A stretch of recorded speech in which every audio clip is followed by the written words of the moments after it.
নমস্কার, আপনাদের সকলকে স্বাগত সোনালী এডুকেশনে। এখনও পর্যন্ত চ্যানেলটি যারা সাবস্ক্রাইব করেনি শীঘ্রই করে নিন। আজকে আমরা বাংলা ব্যাকরণে কারক ও বিভক্তি আলোচনা করব। কারক ও বিভক্তি আলোচনার প্রথমেই কারক আর বিভক্তি কাকে বলে জেনে নিতে হবে। কারক শব্দের আক্ষরিক অর্থ কী? যা ক্রিয়া সম্পাদন করে। বাক্যে ক্রিয়াপদের সঙ্গে বিশেষ্য বা সর্বনাম পদের সম্পর্ককে কি কারক বলে। কারক 6 প্রকার। এগুলি হলো কর্তৃকারক, কর্মকারক, করণকারক, সম্প্রদানকারক, আপাদানকারক, অধিকরণ কারক। আর বিভক্তি বাক্যে একটি শব্দের সঙ্গে আরেকটি শব্দের সম্পর্ক স্থাপনের জন্য যে শব্দাংশগুলি ব্যবহার করা হয় তাকে বিভক্তি বলে। এরপর বিভক্তির নাম আর বিভক্তি। প্রথমা বা শূন্য বিভক্তি যেটা অ। দ্বিতীয়া বিভক্তি কে রে। তৃতীয়া বিভক্তি দ্বারা দিয়ে কর্তৃক।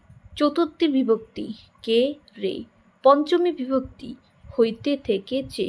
ষষ্ঠী বিভক্তি র আর এর। সপ্তমী বিভক্তি এ তে। এই বিভক্তি তালিকাটা মনে রাখতে হবে, কারণ এখান থেকেই কোন বিভক্তি সেটা বলা যাবে। এখানে দ্বিতীয়া বিভক্তি এবং চতুর্থ বিভক্তি একই, কিন্তু মনে রাখতে হবে চতুর্থ বিভক্তি শুধুমাত্র সম্প্রদান কারকেই হয়, অন্য কোনো কারকে চতুর্থ বিভক্তি হয় না। এরপর আমরা কারকের 6টি যে ভাগ সেটা আলোচনা করব। প্রথমে কর্তৃকারক। যে বিশেষ্য বা সর্বনাম পদ ক্রিয়া সম্পন্ন করে তাকে কর্তৃকারক বলে। ক্রিয়াকে কে বা কারা দিয়ে প্রশ্ন করলে যে উত্তর পাওয়া যায় সেটাই হলো কর্তৃকারক। যেমন গরু ঘাস খায়, কে ঘাস খায় দিয়ে প্রশ্ন করলে উত্তর পাওয়া যাবে গরু ঘাস খায়। তেমনি বুনু আজ গ্রামে যাবে, কে যাবে? বুনু যাবে। তাহলে কে দিয়ে প্রশ্ন করলে, কে বা কারা দিয়ে প্রশ্ন করলে যে কারক পাওয়া যায় তাকে কর্তৃকারক বলে। এরপর কর্মকারক। যাকে অবলম্বন করে কর্তা ক্রিয়া সম্পন্ন করে তাকে কর্মকারক বলে। ক্রিয়াকে কি বা কাকে দিয়ে প্রশ্ন করলে যে উত্তর পাওয়া যায় সেটাই হলো কর্মকারক। বাক্যে দুটি কর্মকারক থাকলে বস্তুবাচক কর্মটি প্রধান বা মুখ্য কর্ম হবে, আর ব্যক্তিবাচক কর্মটি গৌণ কর্ম হবে। এখানে উত্তর এক্সাম্পল দেখা যাক। ডাক্তার ডাক, কাকে ডাক? ডাক্তার ডাক। কাকে দিয়ে প্রশ্ন করলে উত্তর পাওয়া যায় ডাক্তার ডাক। জিজ্ঞাসিবে জনে জনে, কাকে জিজ্ঞাসিবে? জনে জনে। জনে জনে জিজ্ঞাসিবে। তাহলে কাকে দিয়ে আর কি দিয়ে প্রশ্ন করলে উত্তরে যা আসে তাই হলো কর্মকারক। এরপর করণকারক। করণ শব্দের অর্থ সহায়ক বা উপায়। যে উপায়ে ক্রিয়া সম্পাদন করা হয় তাকে করণকারক বলা হয়। ক্রিয়াকে কি দিয়ে বা কি উপায়ে বা কিসের দ্বারা দিয়ে প্রশ্ন করলে যে উত্তর পাওয়া যায় তাকেই করণকারক বলে। এক্সাম্পল দেওয়া যাক। সাধনায় সব হয়। কি উপায়ে সব হয়? সাধনায় সব হয়। মন দিয়ে পড়াশোনা করো। প্রশ্ন যদি করে কিসের দ্বারা পড়াশোনা করো, উত্তরও হবে মনের দ্বারা পড়াশোনা করো, বা কি দিয়ে পড়াশোনা করো? মন দিয়ে পড়াশোনা করো। তাই করণকারকে কি দিয়ে প্রশ্ন করতে হবে? দ্বারা দিয়ে কর্তৃক। এরপর সম্প্রদানকারক। যা সব শর্ত ত্যাগ করে কাউকে কিছু দেওয়া হয় তাকে সম্প্রদান, অর্থাৎ কাকে দান করা হয় এই প্রশ্নের উত্তর হলো সম্প্রদান কারক। তবে সম্প্রদানকারক বিভক্তি শুধুমাত্র চতুর্থী বিভক্তি হবে। এই চতুর্থী বিভক্তি অর্থাৎ কে রে এটা কিন্তু অন্য কোনো কারকের সঙ্গে যুক্ত হবে না। সম্প্রদানকারকের এক্সাম্পল দেওয়া যাক। ভিখারিকে ভিক্ষা দাও। কাকে ভিক্ষা দাও? ভিখারিকে ভিক্ষা দাও, মানে দান করা হয়েছে। কাকে দান করা হলো? ভিখারিকে দান করা হলো। তেমনি অসহায়কে খাদ্য দাও। কাকে দান করা হলো? অসহায়কে দান করা অর্থে সম্প্রদানকারক হয়। এরপর আপাদানকারক, যা থেকে কোনো কিছু গৃহীত, বিচ্যুত, বিরত, দূরীভূত, ভীত ইত্যাদি হয় তাকে আপাদানকারক বলি। অর্থাৎ আপাদানকারক থেকে কোনো কিছু বের হওয়া বোঝায়। কি হতে বের হলো প্রশ্নের উত্তরই হলো আপাদানকারক। এক্সাম্পল দেওয়া যাক, জমি থেকে ফসল পাই। কি থেকে ফসল পাই? উত্তরে হবে জমি থেকে। তাহলে কি থেকে, যে, হইতে, উত্তরে যা আসবে তাই হলো আপাদানকারক। আরেকটা এক্সাম্পল দেওয়া যাক, বিপদ থেকে বাঁচাও। কি হতে বাঁচাও? উত্তরে হবে বিপদ হতে। হতে, থেকে, যে, এগুলো সব আপাদানকারক হবে। এরপর অধিকরণকারক, ক্রিয়া সম্পাদনের কাল, সময় বা স্থানকে অধিকরণকারক বলে। অর্থাৎ ক্রিয়াকে কোথায়, কখন, কি বিষয় দিয়ে প্রশ্ন করলে যে উত্তর পাওয়া যায় তাই হলো অধিকরণকারক।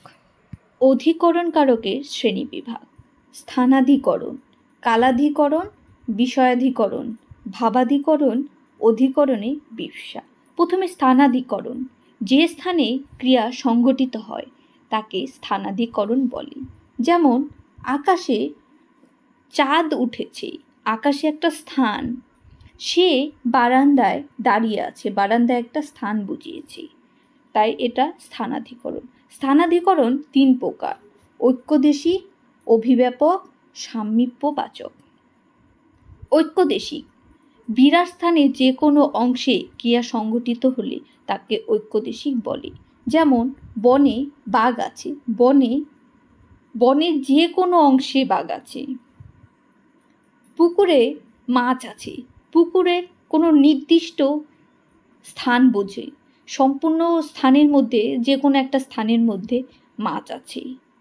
এবার অভিব্যাপক, যদি সমগ্র জায়গায় ব্যাপ্ত করে বিরাজমান হয় কোনো ক্রিয়া তখন তাকে অভিব্যাপক বলে। যেমন তিলে তেল আছে, তিলের শুধু অল্প জায়গায় না, সমগ্র, অর্থাৎ তিলের সমগ্র জায়গায় তেল আছে।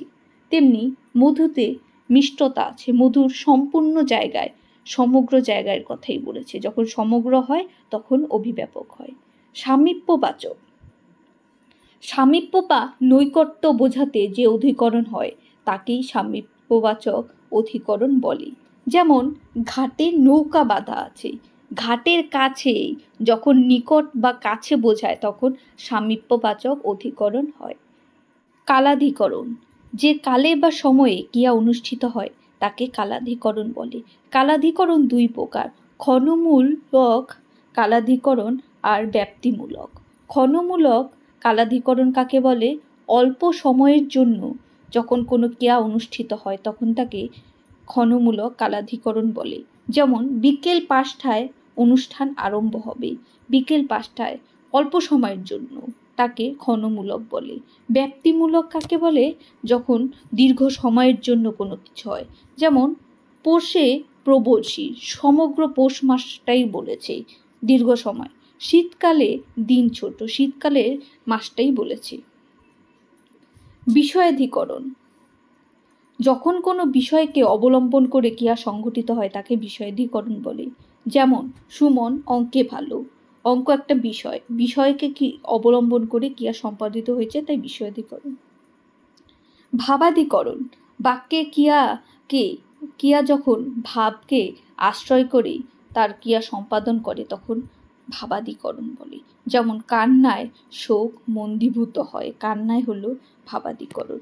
অধিকরণে বিবসা কাকে বলে?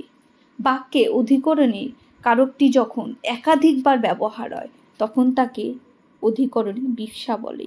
যেমন গগনে গগনে ভ্রাম্যমান মেঘের দল 2 বার ব্যবহৃত হয়েছে, অর্থাৎ কয়েকবার যখন ব্যবহার হবে অধিকরণ কারক তখন তাকে অধিকরণে বিবসা বলে। কুঞ্জে কুঞ্জে গাহে পাখি, কুঞ্জে কুঞ্জে 2 বার হয়েছে তাই অধিকরণে বিবসা। এই ছিল আমাদের 6টা কারক। এখন কিছু এক্সাম্পল দেওয়া যাক। 1 নম্বর প্রশ্ন, সব ঝিনুকে মুক্তা পাওয়া যায় না, বাক্যে ঝিনুক কোন কারকে কোন বিভক্তি? সব ঝিনুক থেকে মুক্তা পাওয়া যায় না যদি প্রশ্ন করা যায়, তখন উত্তরে কি হবে? হইতে থেকে যে আমরা জানি আপাদান কারক, তাহলে এটা হবে আপাদান কারক। আপাদান কারকে এ আছে যেহেতু সপ্তমী বিভক্তি। দ্বিতীয় প্রশ্ন, বনে বাঘ থাকে, বাক্যে বনে কোন কারকে কোন বিভক্তি? বনে, বনে একটা স্থান বুঝিয়েছে, স্থানকাল বিষয় আমরা জানি অধিকরণ কারক, এ বিভক্তি সপ্তমী, তাহলে হবে অধিকরণে সপ্তমী বিভক্তি। 3 নম্বর প্রশ্ন, আমারে তুমি করিবে ত্রাণ, এ নহে মোর প্রার্থনা। আমারে, কাকে? আমারে, কাকে দিয়ে প্রশ্ন করলে কি বা কাকে দিয়ে প্রশ্ন করলে কর্তা পাওয়া যায়, তাহলে এটা হবে কর্তৃকারকে। আর রে আছে, রে কোন বিভক্তি? দ্বিতীয়া, তাহলে হবে কর্তৃকারকে দ্বিতীয়া বিভক্তি। 4 নম্বর, তিলে তৈল হয় আর তিল থেকে তেল হয়, এই দুটি কি বা মানে কি কারক? তিলে তৈল হয়, তিলের কিন্তু সমস্ত জায়গায়ই হয়, যখন সমস্তটাই বোঝায়, তিলের মধ্যেই বোঝায়, তখন তাকে অধিকরণ কারক বলে। আর তিল থেকে তেল হয়, হইতে থেকে যে আমরা জানি আপাদান কারক। নেক্সট প্রশ্ন 5 নম্বর, মাঠে পাট ফলেছে, বাক্যে মাঠে কোন কারক? স্থান বুঝিয়েছে, তাহলে হবে স্থানাধিকরণ। 6 নম্বর প্রশ্ন, সর্বাঙ্গে ব্যথা, ওষুধ দিব কোথায়? বাক্যটিতে ওষুধ কোন কারকে কোন বিভক্তি? যার দ্বারা ক্রিয়া সম্পাদন হয় তাকে কর্মকারক, তাহলে ওষুধের দ্বারা কর্মটি মানে এই ব্যথাটি সারবে, তাই কর্মকারকে কোনো বিভক্তি নেই, তাই এটা শূন্য বিভক্তি, কর্মকারকে শূন্য বিভক্ত হবে। 7 নম্বর প্রশ্ন, টাকায় কি না হয়? প্রশ্নে টাকায় কোন কারকে কোন বিভক্তি? যদি প্রশ্ন করি টাকার দ্বারা বা টাকার থেকে কি না হয়, দ্বারা দিয়ে কর্তৃক, এটা হবে করণ কারক। অন্ত্যেষ্টিয় কোন বিভক্তি? সপ্তমী বিভক্তি, তাহলে এটা হবে করণে সপ্তমী বিভক্তি। 8 নম্বর প্রশ্ন, ঘরেতে ভ্রমর এলো গুনগুনিয়ে, বাক্যে ঘরেতে কোন কারকে কোন বিভক্তি? ঘর একটা স্থান বুঝিয়েছে, তে বিভক্তি, তে কোন? সপ্তমী, তাহলে হবে অধিকরণে সপ্তমী বিভক্তি। নদীতে, এটা মাঠ না, এটা হবে মাছ। নদীতে মাছ আছে, কোন কারক? নদীতে একটা স্থান, তাই অধিকরণ। নিচে কোনটি বিভক্তি নয়? দ্বারা, থেকে, চেয়ে, পর্যন্ত।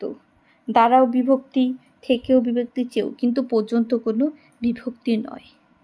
গরুতে দুধ দেয়, গরুতে কোন কারকে কোন বিভক্তি?